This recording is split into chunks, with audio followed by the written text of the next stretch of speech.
Hi guys, welcome to another Divi theme video.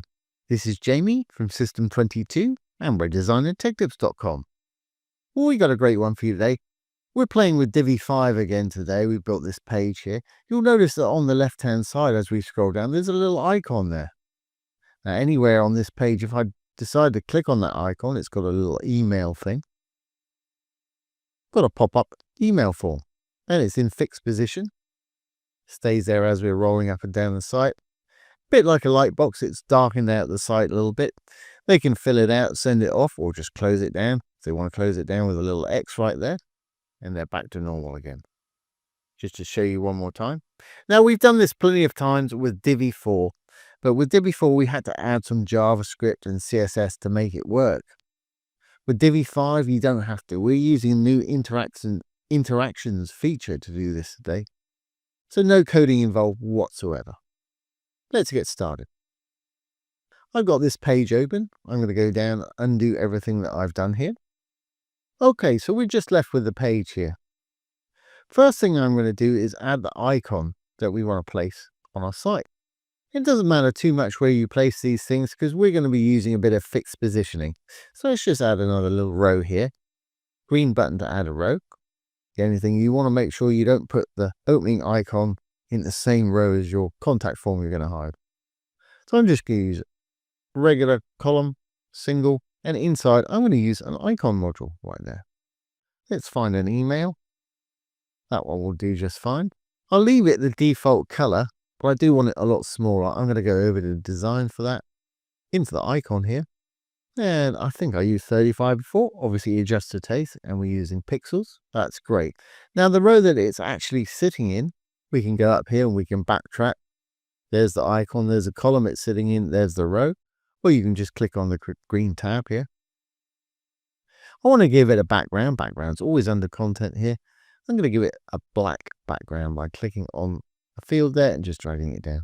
Perfect. But our row, I really only want it to be a little bit bigger than our icon here. I want it to be perfectly square so I can turn it into a circle. So we're still in the row. We can go over to our design and sizing to get this done. I'm going to give it a fixed width. It's got percentage over there. I'm actually going to use pixels. So I'm going to write 50 and px. And you can either write the px or just select it over here. It'll be on the top. And our row is shrunk down now to 50 pixels wide. And I want to do the same for a height, because if I want a circle, it's got to be perfectly square. So in height, regular height here, we'll do exactly the same thing, 50. And it should be on pix by default with height. We've got a perfect square there. Now I've actually built this on a fairly dark background, so you can see, and also because I want one, I'm going to put a little border around there. So just down below we've got a border. It's selected all four sides at once. I'm going to make mine 2 pixels. And again, I'll use that default blue. You can see it a bit better that way. Fantastic. Well, my icon wants to be in the middle. And like I say, I want to make mine round. I mean, that's quite a nice square. If you want it square, just leave it like that. To make it round, all we need to do is roll up just a little bit, border radius. By default, it'll have all 4 sides checked at once. So we just need to put a high value in there, like 50 pixels or 50% will always work with the square. The 50 pixels, that seems to work. And like I say, we need to adjust the icon so it's central. Now you could use a bit of padding on the top. I think the easiest thing to do, we're in the row. If we go into the content and the column, we can use their new flex. If we go over to design once we're in the column, layout, it's on flex by default. All I need to do is justify the content to the center. That should pull it down to the middle. Obviously, you can make it bigger or smaller to your taste. Well, that's okay, but I don't want it sitting in the middle there. I want it to be at fixed position up here just under our menu. So what I'm going to do, I'm going to go back into the row. We're in the column at the moment. I want to go into the row. I'm going to go over to advanced, down to position right here. I'm going to change it from relative to fixed. And you might think that it's disappeared. It hasn't. It's actually up under our header here. So I want it to be top left, and you can put it in the middle. You'll see it reappear if I put it in the middle there. Middle of the page if you want it. Right, wherever you want yours. I'm going to have mine top left, but I want it below the menu, obviously. Otherwise, they're not going to be able to click on it. So we'll use a bit of vertical offset. Let's bring it down perhaps by about 100 pixels. I think that menu is about 80. We might need to offset this. That's okay. And we'll bring it across from the side with some horizontal offset. I think 10 pixels will do it. Great. Obviously, when you're happy with where your little icon is, just leave it like that. So we've got our icon, and that's what we want to use to click to pop up our contact form. Now, I'm rolling down the page. You may notice it's disappeared behind that section. That's not going to work. We want it on top of that section at all times. Well, we're still in our row. We're still in position. Just down below the horizontal offset is z-index. Now, z-index dictates what elements sit on top of other elements. Higher z-indexes will always appear on top of lower indexes. So let's give this, well, let's just try 99 and see if that fixes it. If not, just add another 9. Yep, that's fine. It's sitting on top perfectly. Great. Well, now we can build the actual contact form that we want to pop up. And again, it doesn't really matter too much where we build it. Now, if you wanted to have this system on every single page, you could build it into a custom header or a custom footer. And that way it would appear on every page. I'm just having it happen on this page. So let's go down. We'll add another row. Doesn't really matter again because we're going to use fixed positioning. Again, I'll just throw a single column in there. Funny enough, we'll use a contact form. I'm going to leave the form on the default settings there. I will put in a heading though, in text, title, just say reach out. Obviously, you want to go into the email settings, put in your email where you want this to land, and add spam protection if you want to. It's got a basic capture in there. We'll be going through the email form in a different video. Well, let's make it the way we want it. I'm going to go into the row, and again, I'm going to put a background in the row. I'm going to use a black again, but I'm going to take the opacity down just a little bit by bringing the slider down. That way, when it slides over the other things in the site, you'll get a hint of them. In fact, let's take that up to about 82 or something like that. Great. Now, I want my row to have a minimum height on all devices. So if we go to design and then down to sizing, we can use minimum height. I want it to be at least 60 or 70% of the viewable screen. So I'm going to put 60 and VH for viewable height. So whatever screen they're looking at it on, it'll be about 60% of the height. Again, I want all the contents in the middle. We'll adjust that in a moment. I want a bit of padding either side too. So still in design, I can close up sizing. In spacing just down below, let's perhaps give it 5% left and right. Don't need any top and bottom because we've got a fixed height. So I'm going to use 5 and the percent sign. I don't want the same on both sides, so I'll hit the chain. That'll work for me. Great. Now let's just put this in the middle where we want it. I'm going to give it a border, and I'm also going to give it a large shadow that will make it appear like a light box. So first things first, let's centralize this. You know how to do that. Go into the column that it's sitting in. We're in the row, content. Here's the column. It's going to be laid out as flex over in design. There's the layout. There's the flex. Want it to be in the middle again. Perfect. And I need to make our title so we can see it and put it in the middle. Let's just do that. And the actual form itself, design, title text. Don't want it to be an H1. I think H2 is absolutely fine. To make it so we can see it might be helpful.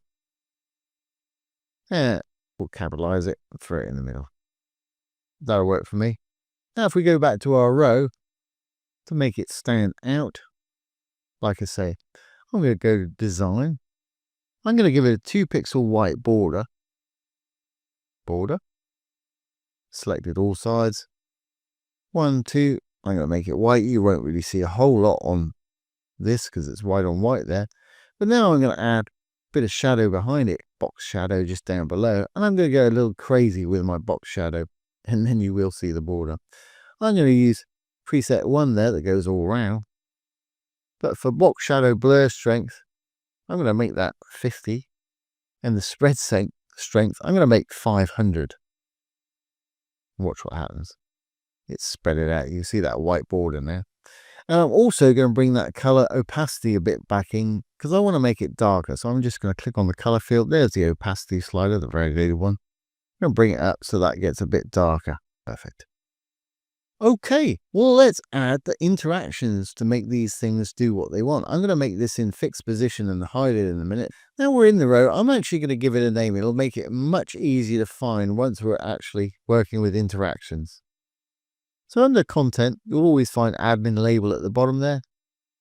Let's call it C form, whatever you want to call yours. And you'll see why I'm doing this in a moment. We're happy with our row now. We can go back into our icon module. That's very small here. If you have trouble getting to it, we can just click on wireframe mode.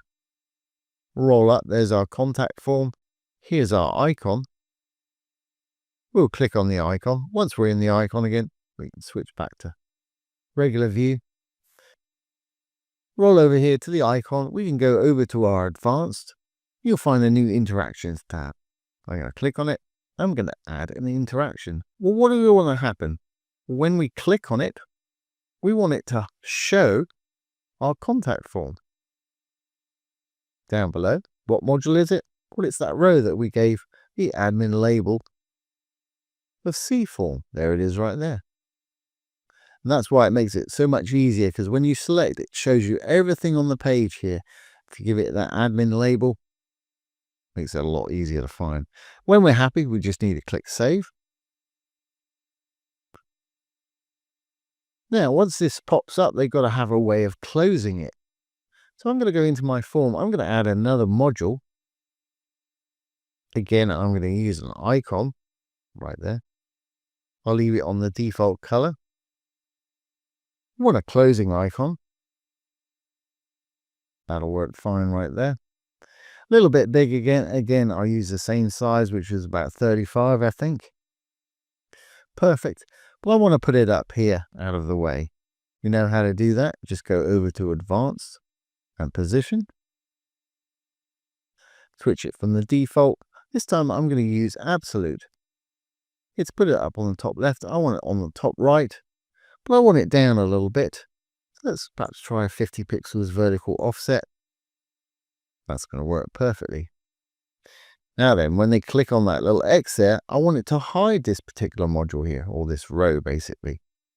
So we know how to do that. We're in the icon, Advanced, close up position. We'll add an interaction.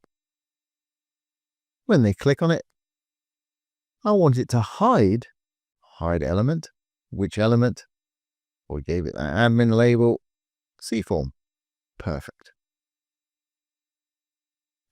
Now for the actual form itself, we don't want anybody to see it at first. I want it, when it pops up, to be in fixed position so they can't roll up and down, or if they do, the site will just roll up and down behind it. Very easy to do. We'll go back into our row. First thing I'm going to do is go over to Advanced, Position, change it from relative to fixed. I want it right in the middle of the page. And of course, it's got to be on top of everything. At the moment, it's rolling behind the sections that are below it there. That's not going to work at all. So again, we know how to adjust the Z index down below. Let's just pump it with a few nines. Hit return. That's on top there. Perfect. Great. It's on top of everything. Fantastic. But of course, we don't want to see it initially at all. So what we can do is just hide it on all devices. We're in our row at the moment. We're over in Advanced. If we go down to visibility there, just above position there, we can say disable on phone, tablet, and desktop. When we disable it, it'll grey it out. The reason I didn't do it earlier is because when we're building, that's going to be on top of everything else. And if you need to go in there and build some more stuff and find that it's in the way, just change it back from fixed position to regular or default, and it'll roll up and down like a regular row and won't be in the way. Well, let's see if this is going to work for us. If we've done everything correctly, it should do. Let's save our draft now. And we'll preview the changes. Here we go. We've got our little icon there. Perfect. If we roll down the page, it should stay on the top at all times. Fantastic. Anytime you choose to click on it, it's going to pop up our little contact form, which is going to darken down the back of the site there, a bit like a light box there. They can fill it out, send it off, or just get rid of it by clicking on the little X there, and it'll disappear. Get it back. And as I said earlier, if you want this on every single page, and I've done this before with the other method with Divi 4 using JavaScript, just build it into a global footer or a global header. And of course, it'll pop up on every page that you've got this on. Now, there's one final tip I'll share with you. Doing this using an icon, when we roll over it, there's nothing to really say that something's going to happen. I mean, it's fairly obvious, but it'd be nice if it turned into the hand. And also the similar for this X right there. To do that, we can do that very easily. If I go back in here, got the page open here, wireframe mode, I'm going to go into my icon. I'm going to write a little bit of CSS code, and this is optional. It'll still work without it. I'm going to go over to Advanced CSS, Module Elements, main element here, and I'll write 2 words. Cursor, C-U-R-S-O-R, colon, pointer, P-O-I-N-T-E-R. Now throw a semicolon on the end in case I want to add some more. And we'll copy that. I'm going to do exactly the same thing. We roll down. Here's our contact form. It's grayed out to let us know that it's invisible. With the icon, doing exactly the same thing. Advanced CSS, module elements, main element. I'm just going to paste it in there. Control V to paste. Job done. We save draft now. And re-preview. And here we go. We've got an icon there. When I hover over it now, we should have a little hand icon. Perfect. If I click on it, it's going to pop up the form. And if I hover over it now, it's got the hand icon too. Just exactly what I wanted. So there you go, guys. I hope you've enjoyed that today and found it useful. Just testing out the interactions features with the new Divi 5 here. Like I said, on Divi 4 you can do it, but you have to add JavaScript and CSS code to make it happen. Speaking of Divi 4, all my client sites are still on Divi 4. So if you're having a problem with it or need some help, put your question down below. I'll be happy to answer it for you. Or make a little demo video like this one, if I can. So once again, this has been Jamie with System 22 and webdesignandtechtips.com. Thanks for watching. Have a great day.